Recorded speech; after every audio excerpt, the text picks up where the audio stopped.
Well, a little bit about me. So I'm, as you can tell, I'm not in the first flush of youth. I'm a medical doctor. So I started off, actually, I started off wanting to be a molecular biologist, because when I grew up in the 1950s, that molecular biology was the cutting edge subject. Watson and Crick had just published their famous paper. And I then went to university, to Cambridge University, and realized I wasn't cut out to be a research scientist.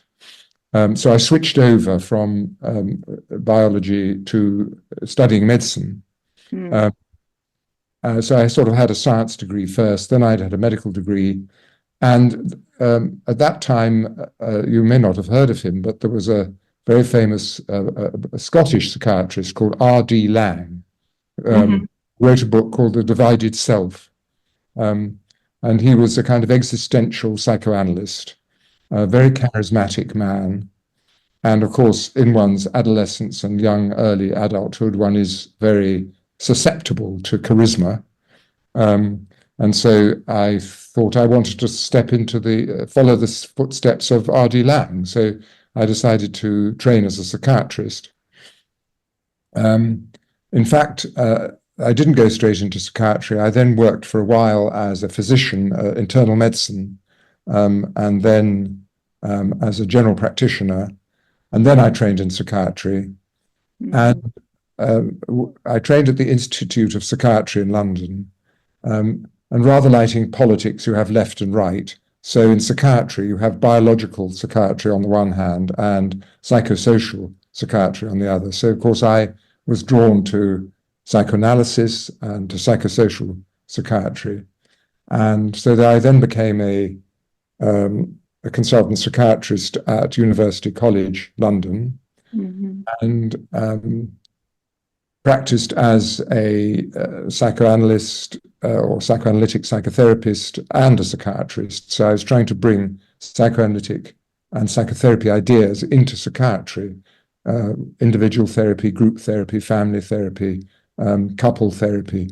And I'd always been very interested in the work of John Bowlby and attachment theory, because I've always felt, because I had a sort of science background, the scientific foundation of psychoanalysis is flimsy, is not strong. And what I liked about attachment theory and John Bowlby's work and Mary Ainsworth is that it provided a scientific and evolutionary foundation for psychotherapy and psychoanalytic work. And then I was lucky enough to get a Wellcome Fellowship for a year. So I gave up my clinical work for a year and was able to study, research attachment theory and also the biography of John Bowlby. And I wrote a book out of that called John Bowlby and Attachment Theory, which is still in print, actually. It's done quite well. By that time, I'd moved to a more rural area, so I was practicing in a sort of quite a self-contained community in the west of England. And I continued work like that and continued writing, continued researching, particularly in the field of personality disorder, especially borderline personality disorder. And then I retired from the National Health Service and continued in private practice, but also set up a psychoanalytic research program and training program in the west of England, which still runs. And so that was really trying to set up a kind of psychoanalytic psychotherapy centre away from London, because until that point, anyone who wanted to train as a psychoanalyst or train in psychoanalytic psychotherapy had to travel at least 4 hours, and that was very, very difficult. So, and then, as I say, I retired. I'm now sort of 4/5 retired. I still work 1 day a week, seeing patients and doing mainly supervision, in fact, online. So I work from my home online. I do occasionally see patients in real life, but it's mostly online. So that's where I am now, and I've just published a new book, which I might talk about in a little while. But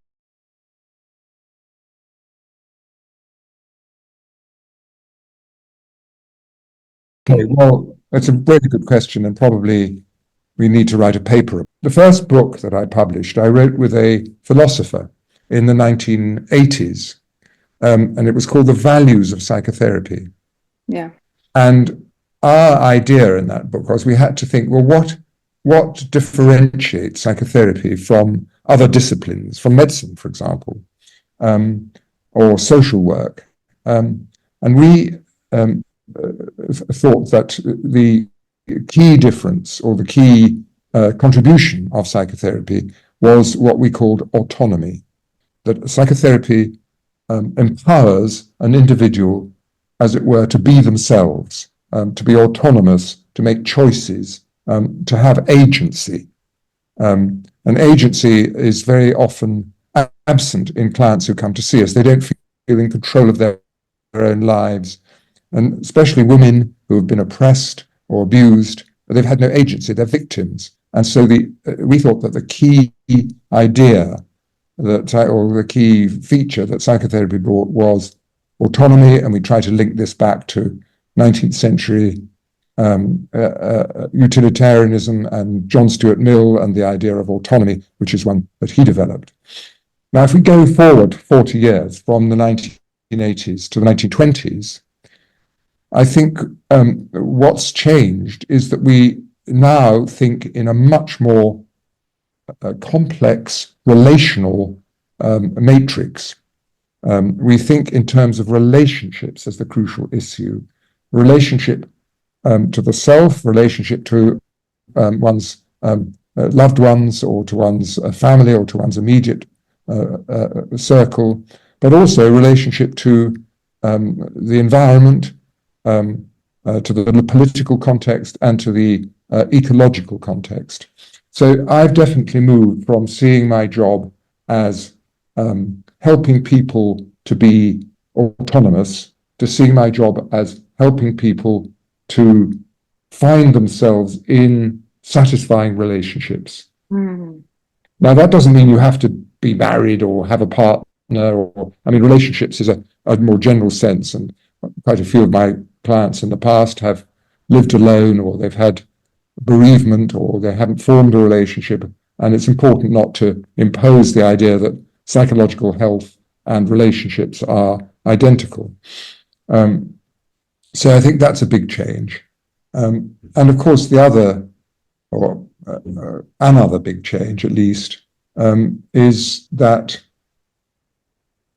I don't know how to put this and how this would work in your context, but psychoanalysis was essentially a white middle-class occupation. Certainly in the West, certainly in the UK, I would say in the United States and in Europe as well. You have to have space in your life, you have to have a bit of money, you have to have a kind of, if you think of the Maslow hierarchy, you have to have a roof over your head, a job, an income, some degree of physical health, etc. So now I think we have a much broader concept that we've got to think about how psychotherapy can help people from different ethnic backgrounds, how psychotherapy can help people who are struggling economically. And we have to think about the idea of what the role of the psychotherapist is. You know, the famous Lacanian psychoanalyst Zizek described the analyst as the one who knows. Well, we now no longer are in that position. We are no longer in a kind of authoritative expert on the unconscious, as it were. We are forming a collaborative relationship with our clients in which together we are exploring. And what the psychoanalyst brings is experience and the capacity, particularly to mentalize, this extra dimension to think about thinking and to help the client to begin to think about their own thinking, which will enable them, as it were, to connect more adaptively to the environment they find themselves in. So I think there has been a huge change in the 40 or 50 years that I've been in practice. I'll just say one or two things about this. The basic parameters of psychoanalytic work, I don't think have changed and should change. So maintaining the boundary, about therapeutic reticence, so that the client, the therapist won't, I mean, some relational psychoanalysts I'm very critical of, they want to talk about themselves and their difficulties. I'm totally against that, because the focus is always on the client. The boundaries need to be absolutely secure. So, of course, there are ethical issues there, but that hasn't changed. I mean, there should be no exploitation by the therapist, sexual exploitation, financial exploitation, reputational exploitation, no exploitation. That's completely unethical and needs to be monitored, policed, I might even say. And I think transference is hugely important in the work that way we work.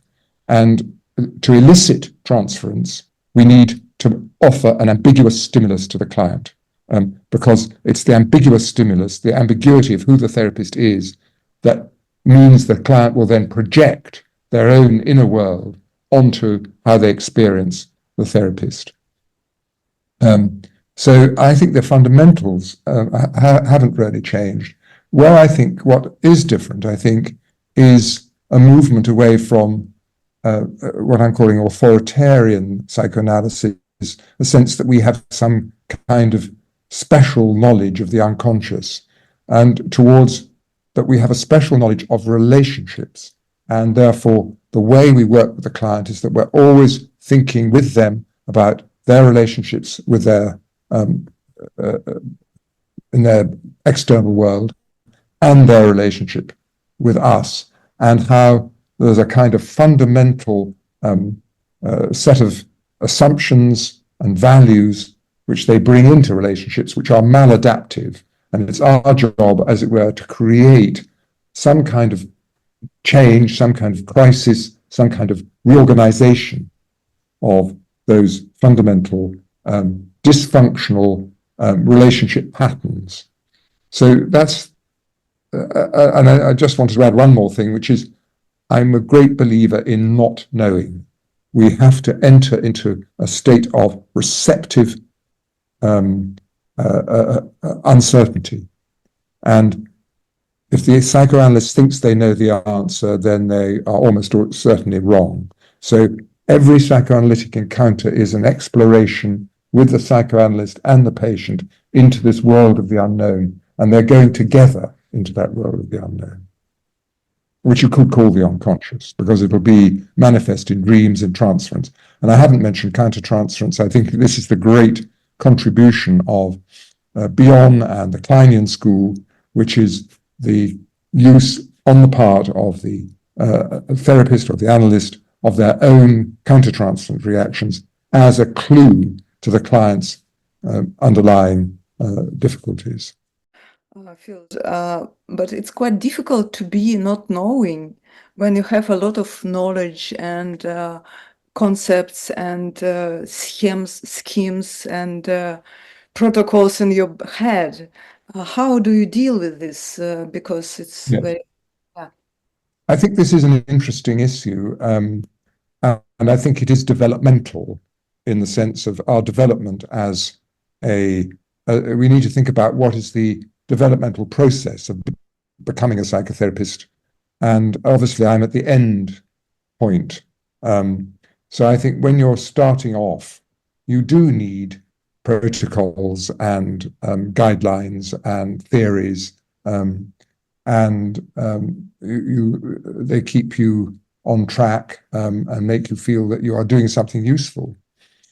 But I think as you develop as a therapist, then these become internalized. I mean, so it's a little bit like learning to drive a car or something. To begin with, you have to think, where's the gear?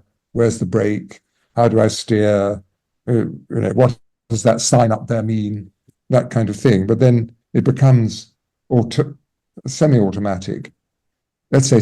And just in terms of how I try to work now, I mentioned countertransference earlier, but I see myself, I sort of put myself to one side when I'm working, and I just try to listen to whatever's coming up inside me, whether it's a theory or a reaction, a thought, and I feel that that's coming from my unconscious, and I try to use it with the client.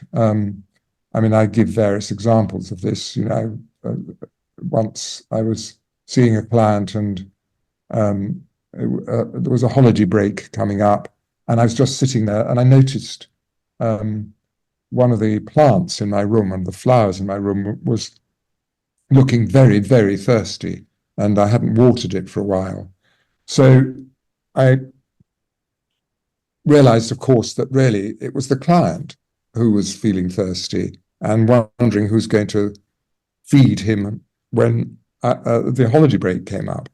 So I think when you're setting out as a psychotherapist, of course, you need to listen to your protocols, your teaching, you need to read all the textbooks, and you need to read Freud, you need to, but I think you need to read Tolstoy and Dostoevsky as well. And then as you sort of become more experienced, then you're beginning to sort of listen to yourself more. I rather like something that there's a wonderful psychoanalyst called Glenn Gabbard. You may have read his work or heard of him in the United States, and Thomas Ogden, two of my heroes, both of them actually. And they wrote a paper about the sort of what's it like to graduate as a psychoanalyst. Mm-hmm. And they say, to graduate as a psychoanalyst, you have to, number one, honor your ancestors, and number two, kill the father. In other words, you need to be in a tradition, but at the same time, you have to find your own way forward and your own style and your own voice. People who are writers talk about finding your voice. I think you have to find your voice as a therapist. Now, when I set out as a therapist, I used to, I think, say the things which I thought my teachers would say, or the things which I thought my psychoanalyst would say. And then now I like to think I speak with my own voice. So to begin with, we are like children. I don't know if you have any children, but your daughter might go to your closet and try on your shoes, your 3-year-old daughter. Well, we're a little bit like that, aren't we? We try on the shoes of our teachers, but sooner or later we have to find the shoes which fit us.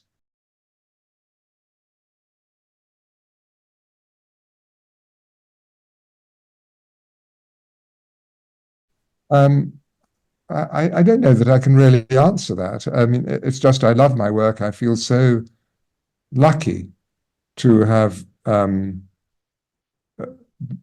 able to work in this way. And I suppose I would say it's because I find other people, absolutely fascinating. And it's so moving to be admitted into the inner world of another person. Having said that, of course, psychotherapy can be exhausting. And if you're working 5-6 days a week and seeing 8 patients each day, you're going to be very tired. So it's very important to look after yourself. And the ways of looking after yourself are very important. You must always, if you're feeling unwell, it's good not to work. And of course, we psychotherapists need our own therapy. So we need, if you're a young psychotherapist, you definitely will be having your own therapy. But even at my age, I had a brief period of psychotherapy only. I think I saw a therapist actually online for about 2 years when I was in my 70s, because I had various difficulties in my life and bereavements. Well, that's my answer to your question. So this gives me a chance to go on to my new book, which I call The Spirit of Psychotherapy. Yeah, we wanted to ask about this, of course. And yeah. in a way, I'm going in the opposite direction with The Spirit of Psychotherapy, because what I've got, the idea of the Spirit of Psychotherapy is to say psychotherapy isn't just one more treatment, like you take paracetamol if you have a headache, so you take psychotherapy if you're depressed. It's also a kind of secular spirituality. See, in the West, it may not be true in your part of the world, but certainly in the United Kingdom, I would say in Europe, perhaps less so in America, we are essentially living in a secular society. There's no religion anymore. Yes, of course, there are plenty of religious believers, but they're a minority. So most people don't follow any particular religion, and they might say that they're something like, I'm spiritual but not religious. And the idea of my book is, or one of the ideas of my book is that that psychotherapy now occupies a kind of social space that previously was occupied by religion. Mm-hmm. And in what way does it? Well, number one, it's a kind of safe space. I usually give the example of Eastern Germany in the days of the Stasi. The Stasi kept away from churches, and people could get together and talk about their real feelings and their real situation in a kind of church space. Well, I think a psychotherapy space is a sacred space in the same way. The client will talk to you about anything and everything that they would never talk about outside that room. Secondly, the psychotherapy space is about the inner world. Now, again, in the West, at least, certainly in our country, everything is more and more on the surface. People send you a photograph of what they had for breakfast that day on their social media, but how they felt at breakfast has disappeared. So another thing that psychotherapy provides, it's a kind of guardian or a custodian of the inner world. There's nowhere else that inner world is preserved. Whereas previously, the inner world was the preserve of religion in a way, because God knew about your inner world, sort of thing. So, and I've got some neuroscience rationale behind what I'm saying as well. So my new book has, and the previous book, which is called The Brain Has a Mind of Its Own, also brought some really interesting neuroscience ideas into this conversation. And then I think the third point I wanted to make was that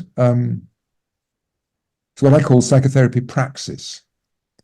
So there's a kind of existential aspect to psychotherapy where you have two people in a room together, or if it's a group, it'll be 8 people in a room together.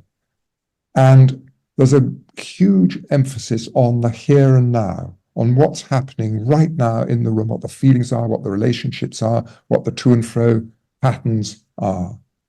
And again, I feel that encapsulates, as it were, the spirit of psychotherapy. So I'm trying to say that psychotherapy has a kind of spiritual dimension. It's not theistic. It's a secular spirituality, and it is about this sacredness of the psychotherapy space. It's about the inner world, and it's about this idea that there's a kind of here and now praxis or practice that's encapsulated in the work that we do as psychotherapists. And that is a sort of vital dimension which I feel needs to be held on to and developed. So that's there's quite a bit more in my book, but that's sort of one of the basic ideas that I try to promote in that book. Thank you.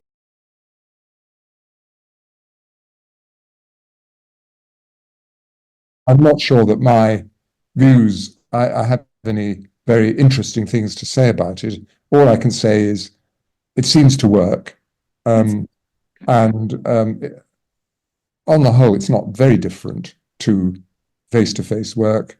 I think when I started, or of course, when I started, it was quite often telephone. Before the internet, I would have clients who would travel abroad or something like that, and they'd want a telephone consultation. So, And I think I used to speak too much. I think now what do you mean? I'm more relaxed. I can let a silence happen online, whereas to begin with, I found it rather difficult. Whereas in face-to-face, I'm very happy to create a space, a silent space. But there is only one thing. I do think it's useful to meet your client at least once in the flesh, in real life. The difference is the setting, which is kind of weird because you see your client's room, you may see their cat, you may see or hear their partner. Yeah. So in one sense, the transference aspect is a little bit different, I think. But I still think the general principles of psychoanalytic psychotherapy work, or psychoanalytic work, apply whether it's online or face-to-face. What do you think it's important for psychotherapy to be effective? Oh, yes. So I was saying what needs to happen for psychotherapy to be effective, or, well, 2 points. One is because we are in a social context, a political context, psychotherapy, and certainly in the West, an evidence base is required for any kind of social or medical intervention. So, I take various medications, I've got an illness. I don't want to take a medication that is useless or worse than useless, will make me ill. So we need to have good evidence that psychotherapy is effective.